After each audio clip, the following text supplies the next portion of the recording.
Live is Shaka Sali himself, aka the Kabale Kid. Hello, Shaka. Hello, Paul. How are you today?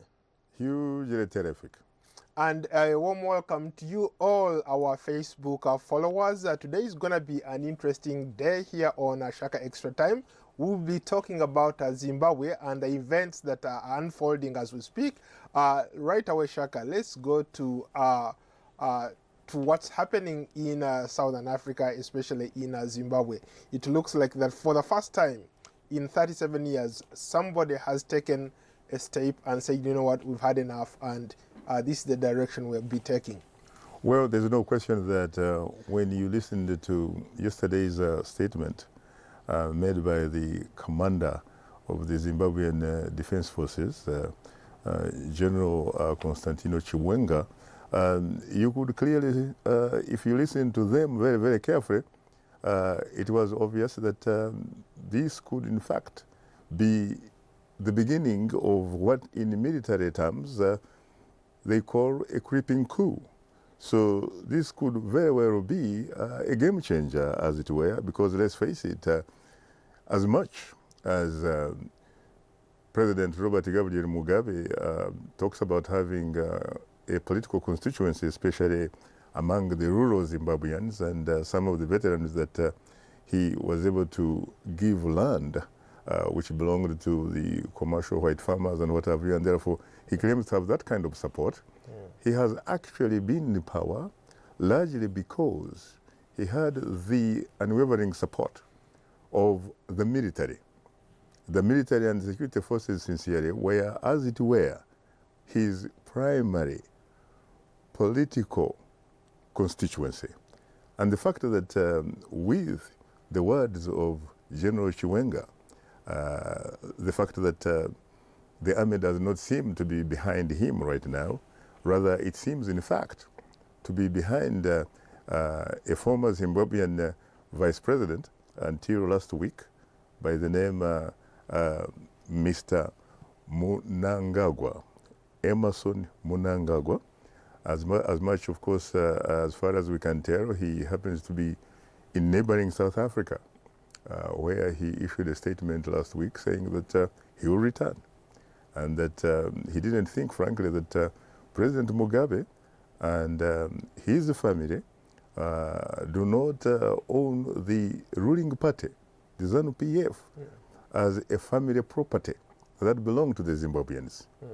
Shaka, we are getting a lot of interesting feedback from social media. Maybe I'll stay on social media here. A lot of people are asking, why has it taken this long for somebody, some hero to come up and take over power in Zimbabwe? It probably has taken long because obviously Robert Mugabe, just like some of his other counterparts on the continent, happens to be a founding president, founding prime minister, and late, of course, becoming a founding leader, really, so to speak. And therefore, as a man who obviously was the head of a liberation movement, you know as well as I do that those types of people have a sense of entitlement. And for the most part, really, even though they have political parties and what have you, they pretty much depend on the AK-47 and tanks and what have you, and the people who hold those weapons of mass destruction, if you were, or those weapons, of course, which they say are meant to protect people and meant, of course, to protect the boundaries of that particular country. I think there is something that has happened lately. One is a Dr. Grace Mugabe. Dr. Grace Mugabe is aged about 52, and that means that she is in fact 41 years younger than President Mugabe. And of course, as you know, the liberation struggle in Zimbabwe, which was then Rhodesia, it occurred in the 60s after the rebel Prime Minister Ian Smith had what you'd call the unilateral declaration of independence. And he had said that not even in 1,000 years will the Bantu be in a position to rule this country. And a lot of people, led by people like the late Joshua Nkomo, they went to the bush, and of course later people like Robert Mugabe, Tabaninge Sitore, and some other people went to the bush. They recruited people, young men, got arms from especially the Eastern Bloc. They got arms from Russia, from China, and what have you, and waged a liberation struggle. And all this came to pass back in 1980, after the Lancaster, independence talks in London, and they had an election, and on April 18, 1980, Zimbabwe became independent. At that time, there were very interesting names. You had Zimbabwe/Rhodesia, led by the indigenous prime minister called Bishop Abel Muzorewa at that time. And so frankly, when you look at a person like Grace Mugabe, even though some might say she's a genius, because apparently she actually was able to earn a doctorate degree, not just to receive, actually earn a doctorate degree in 2 months. In 2 months, Paul. I had mine from UCLA. It took me 6 years. And I wasn't that very stupid, really. But it took me that long. Maybe I should borrow from her. You probably would. Maybe I should get one too. Yeah. So she's actually, lately, she's been competing against some of those people that think or claim or at least, in a way, feel that they have a sense of entitlement in as far as the governance of Zimbabwe is concerned. So she earned that 2 months PhD degree from the University of Zimbabwe, which of course is interesting because the chancellor of that university happens to be the president of Zimbabwe, who also happens to be the husband of Grace Mugabe, and therefore he was in fact the one who had the opportunity to award the degree. But guess what? Another prominent female lady, Joyce Mujuru, who has very, very strong credentials in the liberation struggle itself, because she actually joined when she was a teenager. She rose through the ranks and what have you. She was the vice president. She was the vice president, and she was rumored to be perhaps on the way to succeed Robert Mugabe, especially given that in the neighboring Malawi at the time you had a Joyce Banda, who actually became president following the death of President Bingu wa Mutharika. So Madame Mujuru had actually been studying or following a legitimate course of a doctorate in philosophy at the University of Zimbabwe. And she had gone through it for several years and what have you, which is of course is expected really to be the path, the route. But the fact that Grace Mugabe earned a PhD in terms of competing against Madame Mujuru meant that she was up to something much larger. And it was, of course, the big enchilada, who is to succeed President Mugabe. And she made sure that she worked very hard and made sure that Madame Mujuru was actually kicked out of not only the vice presidency, but also out of the party, ZANU-PF. And then later, she kept, in fact, figuring out a way of making sure that those people who felt that they had a sense of entitlement because they had actually been in the bush, they had struggled and what have you, even though she herself does not have any historical connection with the liberation struggle. She said, this is my turn. And she's been doing very well up to last week when she was able, of course, to also finally undermine the relationship between Emerson Mnangagwa, who was vice president and was expected, frankly, to eventually succeed his former boss, she eventually made her husband fire Mr. Mnangagwa Right. from the vice presidency. And a couple of weeks earlier, he had actually lost the justice docket, which was under him as vice president. This is a man, by the way, who not only has actually been very, very close to Mugabe, but I remember seeing a picture back in 1979 in London, Lancaster House. This was an aide-de-camp to rebel leader Robert Gabriel Mugabe. He went on to become Minister of Security, which meant he was in control of the national intelligence agencies of the country. He became Minister of Defense and probably was able to promote a lot of young people to occupy various strategic positions in the military and other security apparatus. He became Minister of Justice. So he's really been pretty much the common denominator, as it were.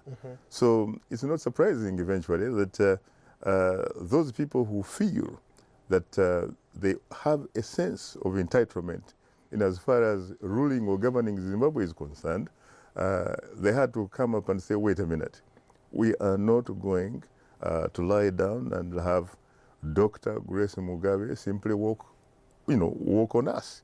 So they decided they have to make a move, or else she is already in the process of actually succeeding her husband. And by the way, she has apparently support among the youth and women ZANU-PF. How about people who make the argument of saying that Mugabe is a revolutionary? Mugabe has done a lot for Zimbabwe. He has contributed tremendously to that country. But then there are those who say, wait a minute, he's been in power too long. Almost everything that he achieved, he has taken it away by way of staying in power for a long time, by imprisoning his opponents and so on and so forth. But there are those people who he has core support among the people. Even his wife, Grace Mugabe, has said that if he was to run today, he would actually win an election. How about that? Well, first of all, it's probably not entirely true that simply because he's Robert Mugabe, if we are to run in an election, especially that is really deemed to be free, fair, transparent, credible, and verifiable, that he would win. Because let's face it, in fact, back in 2008, he lost that election in the first round against vis-a-vis a man called Morgan Changelai. He did. There's no question about it. He came second after Changelai, who was accused to be an Uncle Tom, or a man who was in Nyampara for the white farmer, commercial farmer interest and all that kind of stuff. And of course, was also celebrated by a lot in the Western world, who basically looked at Mugabe as somebody that was, yes, revolutionary, but a sort of revolutionary that especially dispossessed the white commercial farmers of the prime land that they owned in Zimbabwe and allocated it to Zimbabweans, even though some critics say it was not simply being a Zimbabwean. To have unfettered access to that particular piece of land, you had to be a card-carrying member of ZANU-PF. You had to be a supporter. Well, I think that there is no question, frankly, that President Mugabe was a positive force in as far as the transformation from Rhodesia or Southern Rhodesia to Zimbabwe is concerned.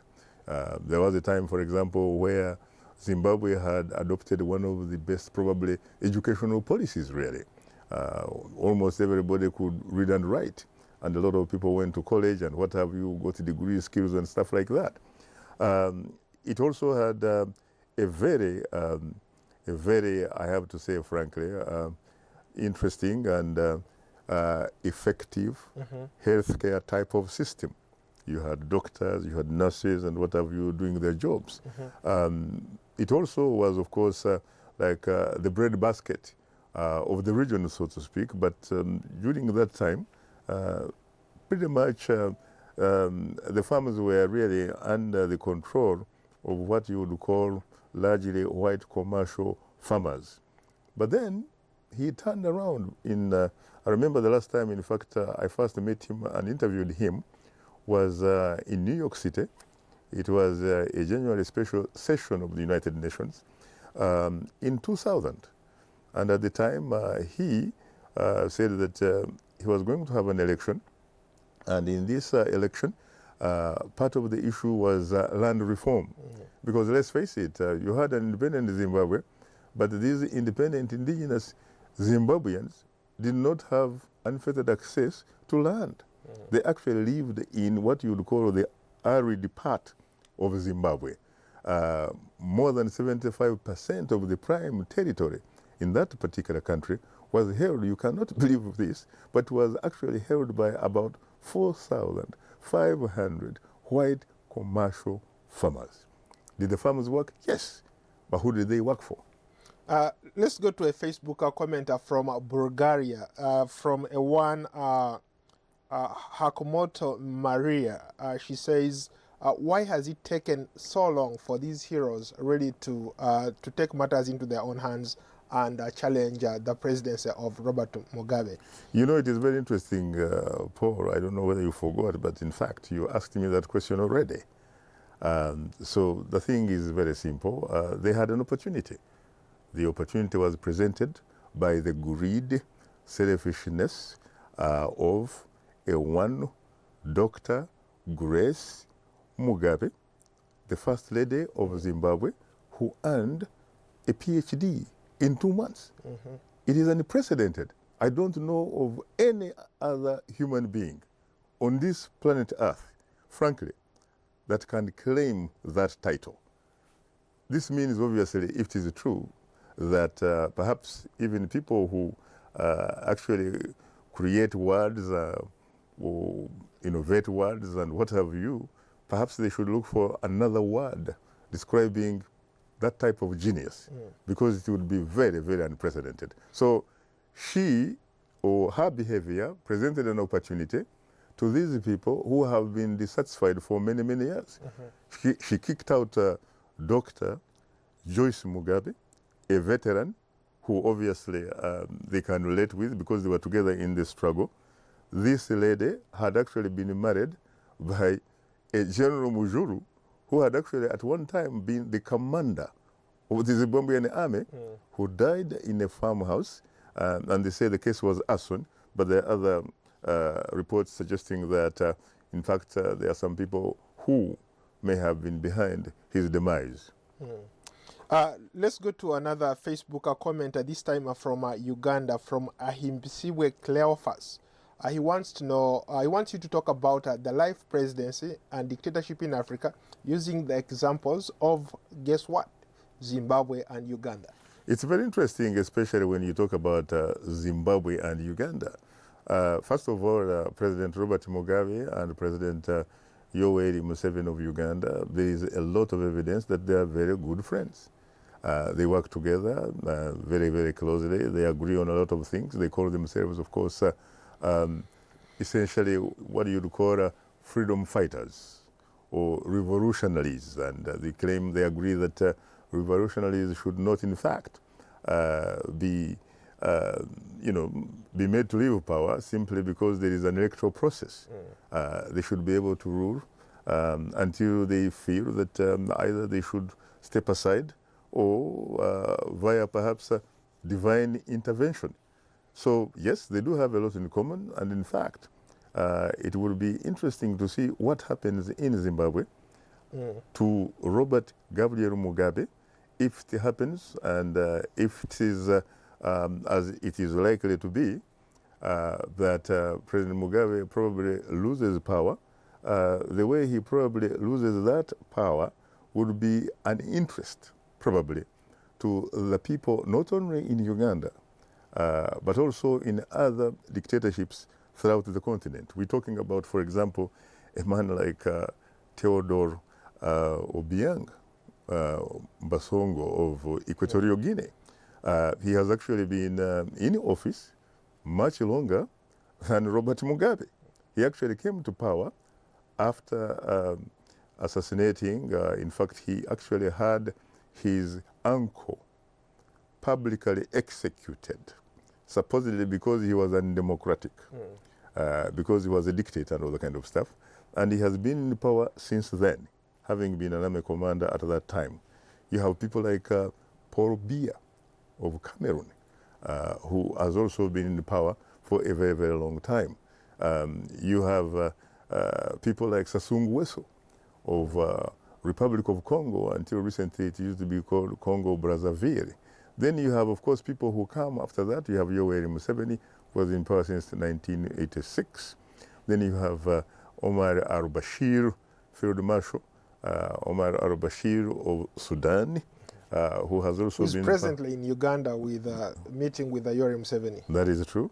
He has been in power, I believe, since 1989. Then you have people like, Paul Kagame, who is supposed to be in the power at least until probably later in 2030s and all that kind of stuff. So I think depending on how President Mugabe of Zimbabwe is removed from power, that could in fact probably either set a precedent or it could help some other people in other countries, generals or other activists and what have you, to borrow a leaf from the experience of Harare that could also help them answer probably some of their concerns. Let's go to another commenter from Ewana Zuru in Zimbabwe. He says that, Shaka, from your experience, is this something that can be sustained, this ongoing coup right now? Can it be sustained? I don't see how it can be stopped. First of all, let's face it, what has been the reaction on the ground Zulu so far? You can tell us. So far, at least we have known that yesterday, the general, with what appeared to be strong support of his fellow senior officers, we are told about 90 of them. That's a lot. When you look at the structure of the army and the strengths and stuff like that, that would seem to be a corporate sort of creeping coup, meaning you don't expect, for example, young officers to be sort of reactionary, so to speak, and what have you. This is a corporate coup in the sense that the generals sat together with their officers and felt very, very strongly that this was the way to go. And the fact that the statement was made yesterday, and so far we have not seen anything done to General Chiwenga, it means a lot, because General Chiwenga is supposed to be subordinate to President Mugabe in the context of the fact that President Mugabe, being president, is, in addition to that role, supposed to be commander-in-chief of the Zimbabwean armed forces. And therefore, General Chiwenga can only salute to President Mugabe.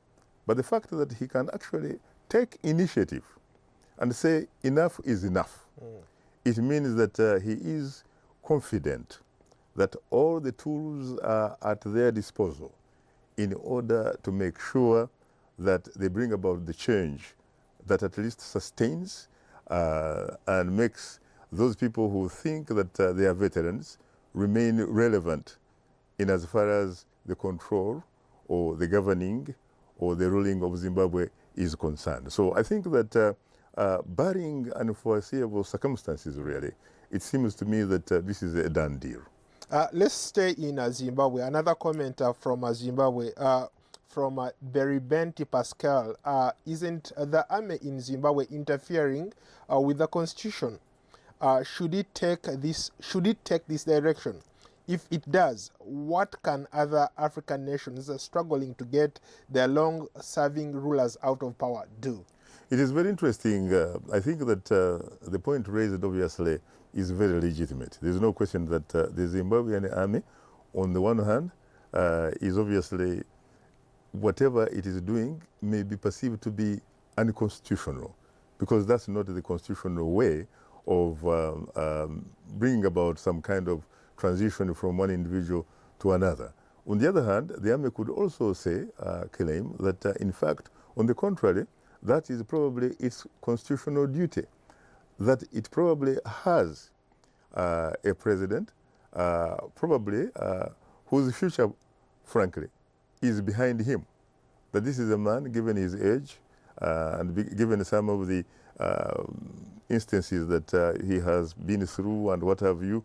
There are times when he would be walking and he would fall down and his bodyguards would kind of like pick him up and all kind of stuff. Given that some of his behavior, frankly, has lately been questioned to the extent that people in authority at different levels have actually felt that it is not Robert Mugabe anymore who is calling the shots, but rather Mrs. Mugabe, the First Lady, Dr. Grace Mugabe, who obviously happens to be the first person that sees President Mugabe very early in the morning or whatever time it is, and also probably the last person that sees President Mugabe. And you know the way power works. In a situation like that, Grace Mugabe can simply tell a general that the president wants this done. There's no way the general is going to cross-check with President Mugabe bypassing Grace Mugabe. So it's quite possible that Grace had actually been building a network of sorts or a sort of social political patronage that has up to now probably come to a point where she felt reasonably confident that it was time to go. And yet, probably what she has actually done may be some of the worst decisions she would ever make politically, because she has actually exposed herself and her husband and therefore provided an opportunity for a game changer, perhaps. This is probably a huge political military game changer in as far as the history of Zimbabwe is concerned, since, of course, it attained independence back in on April 18, 1980. Very briefly, we are running out of time, but one more comment from Zimbabwe. What should happen to the first family if this coup succeeds? From Ewan Mvula. You know, what is going on in Zimbabwe reminds me of Tunisia. It reminds me in Tunisia, I believe it was in the 1980s, when Prime Minister Ben Ali eased out President Bourguiba, really, and took him to a villa with some security and, you know, treated him with really respect and dignity because he felt, frankly, that the president was no longer in a position sincerely to discharge his duties, to the extent, in fact, the president, at one time when asked what kind of political system obtained in Tunisia, he said, "What are you talking about? I am the system. I am the system." Just like l'état c'est moi.